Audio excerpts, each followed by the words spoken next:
Жекеге келетін көп сұрақтарға мен жауап бере кетейін. Ана сүтімен емізіп жүрген сәбилерде сарғаю кейде ұзақ созылады.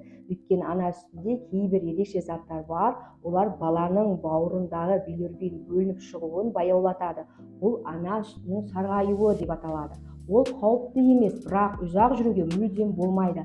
Ал жасанды тамақтандыруға табиғи көшірген кезде, жасанды тамақтандыру беретін кезде сәбилерде сарғаю тезірек кетеді. Өйткені олар алған тағам бауырға билирубинді тезірек шығаруға көмектеседі. Сонымен қатар олар көбірек сұйықтық алғандықтан ол билирубин зәр мен үлкен дәрет арқылы шығуына тезірек көмектеседі. Бірақ бұл жасанды тамақтандыру өте жақсы деген сөз емес. Ана сүтіне ең пайдалы тағам, егер дәрігер алаңдамаса, сарғаю өзі өтеді. Ал егер ұзақ созылып баланың мінезі өзгерсе, ұйқышылдық, ембей, зәр шығаруы, көзінің сарғаюы пайда бола бастаса, онда міндетті түрде дәрігерге қаралу керексіздер.